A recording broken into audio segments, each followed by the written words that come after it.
दिल दया रहम को तज कर ईश्वर पूजा जाली है।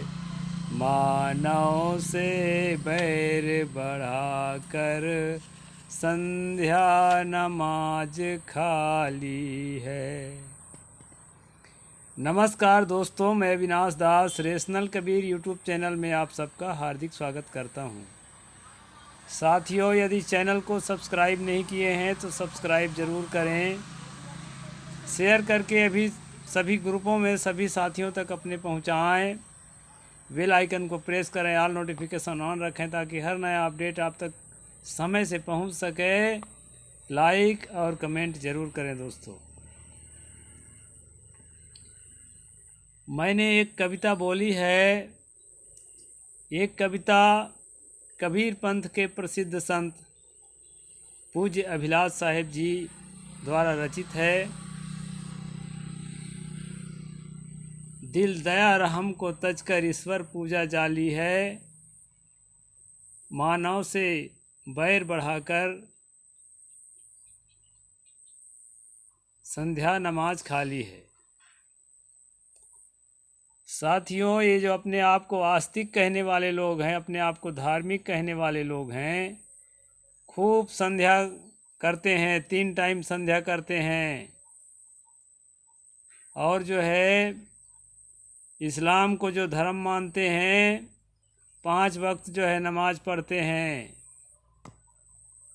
कहा गया है कि अगर दिल में दया नहीं है, रहम नहीं है, प्रेम नहीं है, करुणा नहीं है, तो सारा संध्या सारा नमाज बेकार की चीज़ है। वैसे भी फाल्स है, लेकिन यदि थोड़ी रहम दिल हो, थोड़ी दया भाव हो तो एक बार माना जा सकता है। चलो भाई, धार्मिक है तो कोई बात नहीं, लेकिन थोड़ा सा मानवता को भी समझ रहा है। लेकिन कहते हैं मानव से बैर बढ़ाकर संध्या नमाज खाली है। तो संध्या नमाज करने से कुछ नहीं होता दोस्तों। अपने आप को आध्यात्मिक और धार्मिक कहने से कुछ नहीं होता। हम जब तक जो है दिल में दया, करुणा, रहमदिली और प्रेम को धारण नहीं करेंगे, हमारा प्रेम सार्वभौमिक नहीं होगा। अपने बाल बच्चों से प्रेम तो पशु पक्षी भी कर लेते हैं। अपने जाति बिरादरी से प्रेम तो कोई भी करता है, संगठन बनाए रखने के लिए, ताकत बनाए रखने के लिए। जो अपने जाति बिरादरी से हट करके हैं, उनको शूद्र कहना, अति शूद्र कहना, नीच कहना, अछूत कहना, अस्पृश्य कहना, अरे और तो और अपने घर की जो स्त्रियां हैं, माता है, बहन है, पत्नी है, बुआ है, मौसी है, उन्हीं को अधिकार वंचित करने के लिए, ताड़न के अधिकारी सिद्ध करने के लिए कविताएं लिखना, मनुष्यता से इतना ज़्यादा गिर जाना और उसको भी धर्म का नाम बताना, बताओ भला कितनी बड़ी विडंबना है। और धर्म को समाज का रक्षक कहना, ऐसे धर्म को मानवता से परिपूर्ण कहना, पीसफुल कहना, शांतिपूर्ण कहना,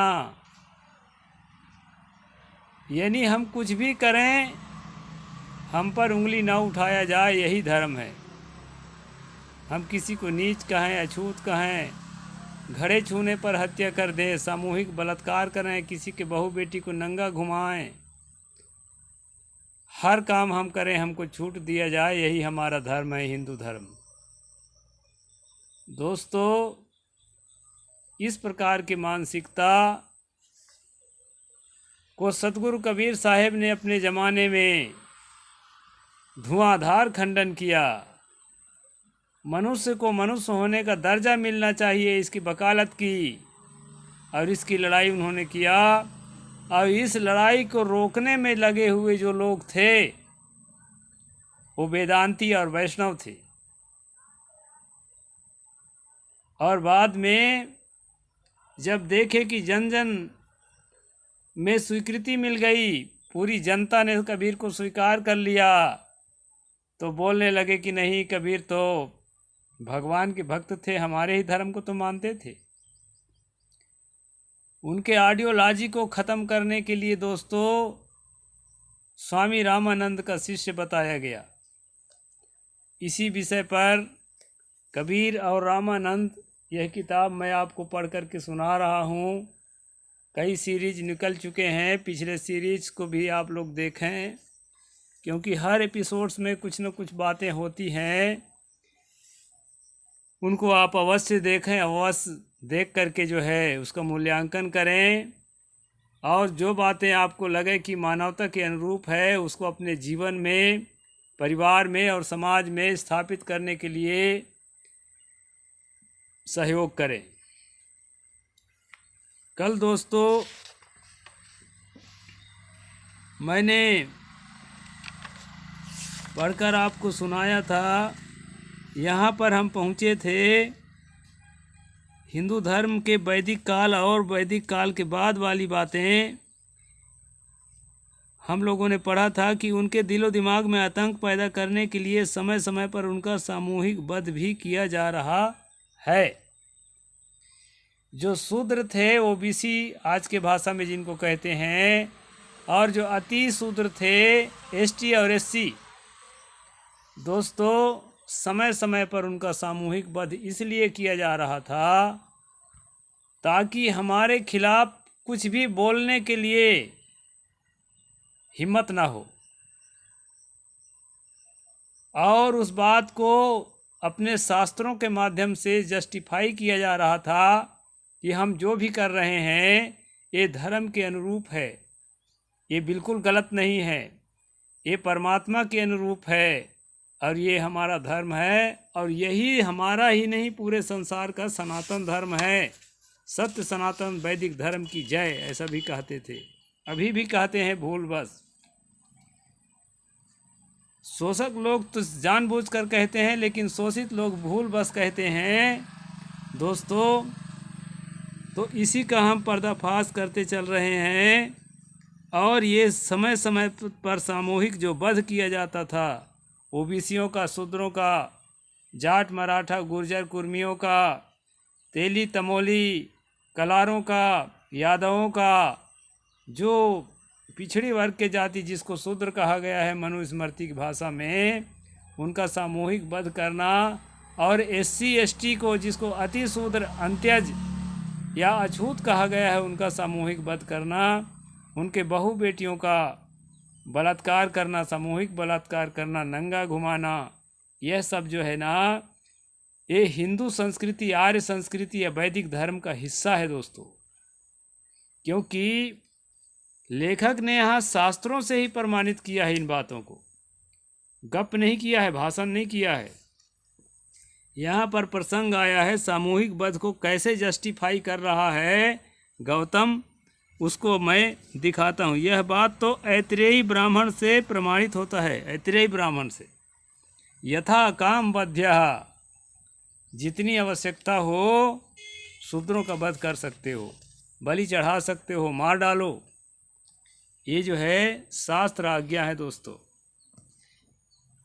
एसटी एससी ओबीसी के लोग, माइनॉरिटी के लोग तो खैर अलग है ही हैं। एसटी एससी ओबीसी के लोग इसलिए हिंदू बने हैं, वैदिक बने हैं, और बड़े गर्व से कहो हम हिंदू है कहते हैं, क्योंकि हिंदू धर्मशास्त्र के जो जड़ है, जो वेद है, जो वैदिक धर्मशास्त्र हैं, उनकी पढ़ाई नहीं करते। बस इतना मान लिए, हाँ भाई हम हैं तो हैं। अगर पढ़ाई करेंगे दोस्तों तो मिनटों नहीं लगेगा, ऐसी कम्युनिटी को लात मार करके अपने आप को उससे मुक्त कर लेगा। इसलिए जो है लेखक ने यहाँ खुलासा किया है, और मैं आपको पढ़ करके सुना रहा हूँ कबीर और रामानंद।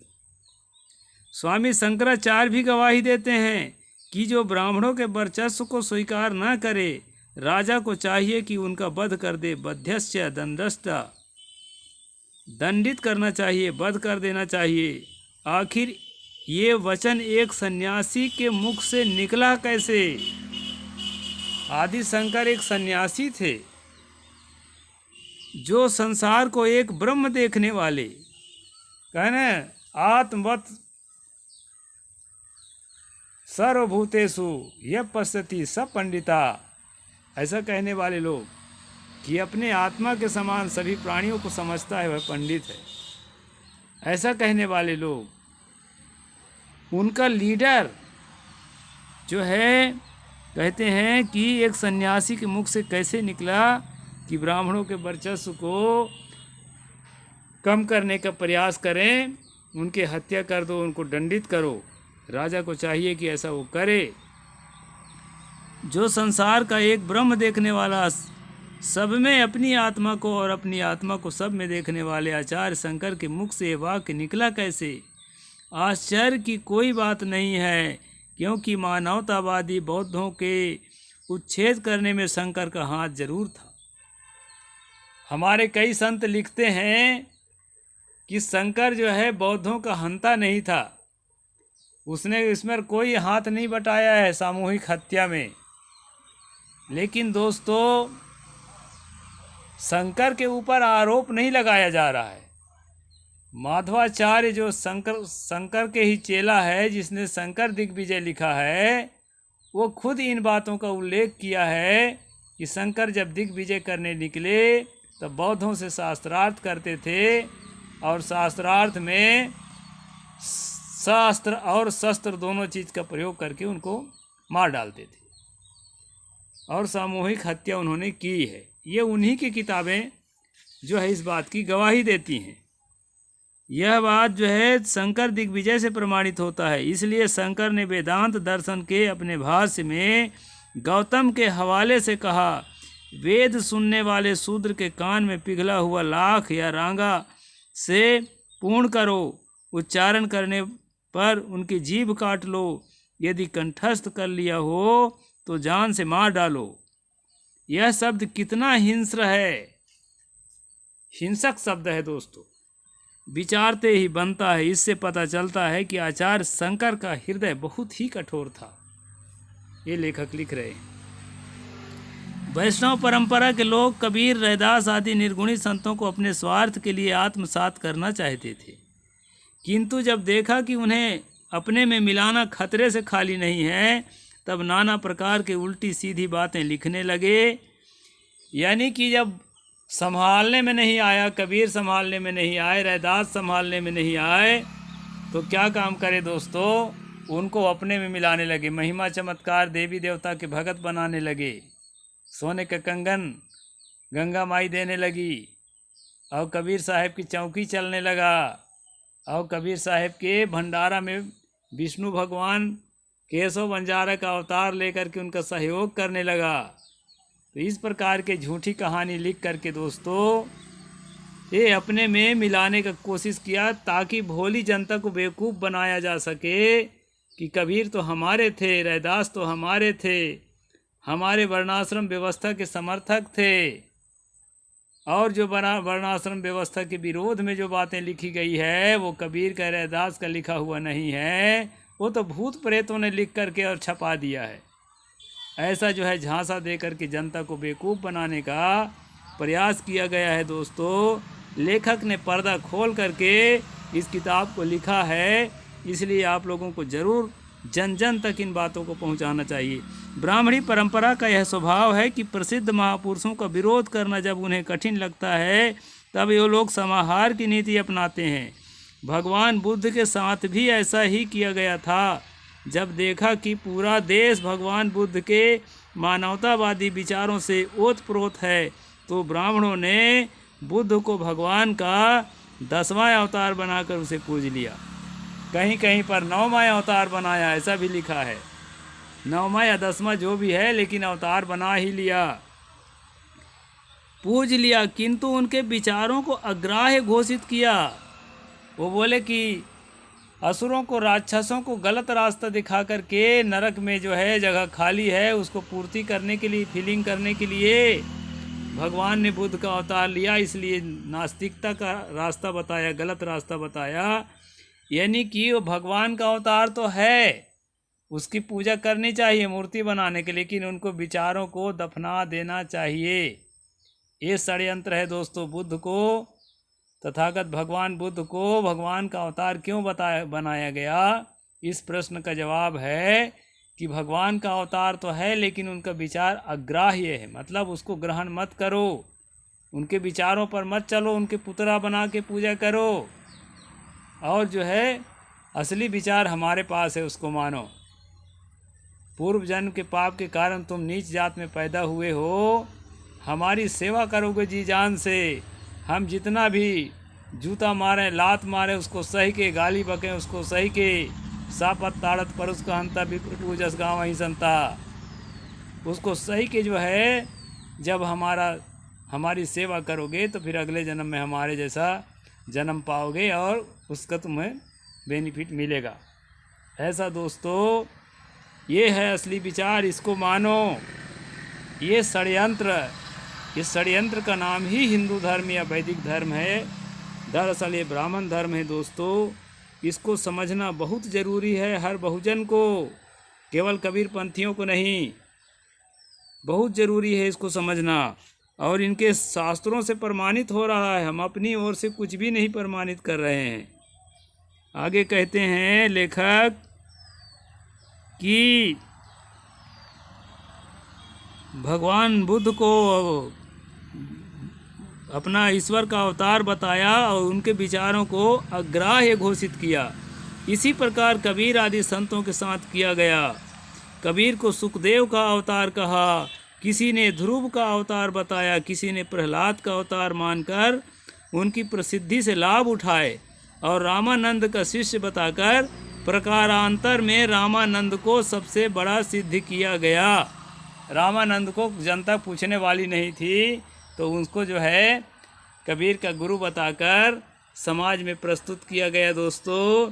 और ये षड्यंत्र चलता ही रहता है कबीर पंथ में भी। जो ब्राह्मणवादी लोग हैं ये षड्यंत्र करते हैं, अयोग से अयोग जातिवादी संतों को महापुरुषों के लाइन में खड़ा कर देते हैं, और योग से योग व्यक्ति भी जो है उसको तवज्जो नहीं दिया जाता। ये षड्यंत्र सभी पंथों में घुसा हुआ है। अब इसका पर्दा लेखक ने बहुत बढ़िया खोला है। आगे मैं बताऊंगा कबीर पंथी लोगों के अध्याय है आगे इसी किताब में। तो आगे क्या कहते हैं, सबसे बड़ा सिद्ध किया गया, किंतु कबीर के विचारों को भूत प्रेत द्वारा प्रचारित और त्याज बताया गया। कबीर तो अपने हैं, प्रहलाद के अवतार हैं, ध्रुव के अवतार हैं, और इसके अवतार हैं, उसके अवतार हैं, उसकी मूर्ति बना के पूजा कर लो, फोटो की पूजा कर लो, लेकिन उसके विचारों को मत मानो, क्योंकि वो विचार उनके नहीं हैं। वो तो राम भगत थे। उनका जो विचार जो जिस प्रचारित है, पारक सिद्धांत जिसको कहते हैं, वो भूतों प्रेतों के द्वारा लिखा हुआ है। ऐसा करके दोस्तों भरमाया गया लोगों को, और लोगों ने, भोले भाले लोगों ने उसको स्वीकार भी किया। इससे कबीर पंथ में हिंदूवाद और ब्राह्मणवाद घुसा हुआ है। इसको हमें समझना पड़ेगा।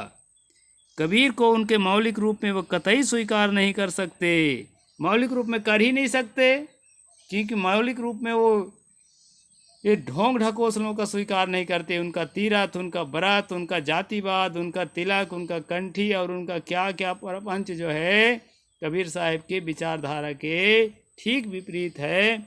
इसलिए दोस्तों वो इसको स्वीकार कभी नहीं कर सकते, संभव ही नहीं है।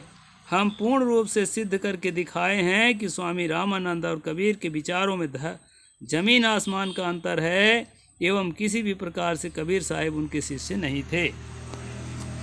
ये जो है बहुत निर्णय पूर्वक जो है पूज्य श्री सनातन साहिब जी ने इस किताब में, कबीर और रामानंद, इस किताब में जो है एकदम स्पष्ट किया है दोस्तों।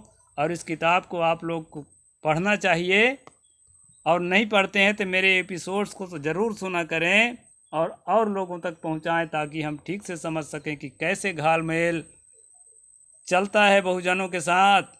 और हमें जो है ब्राह्मणवादी बनाए रखना चाहते हैं, अपने चरणों का गुलाम बनाए रखना चाहते हैं, मानसिक रूप से स्वेच्छा से हम अधीन बने रहें, इसके लिए षड्यंत्र चालू रहता है। दोस्तों, इस बात को आप सबको समझना है और अपने लोगों को समझाना है। साहिब बंदगी, जय जोहार, जय भीम, जय भारत।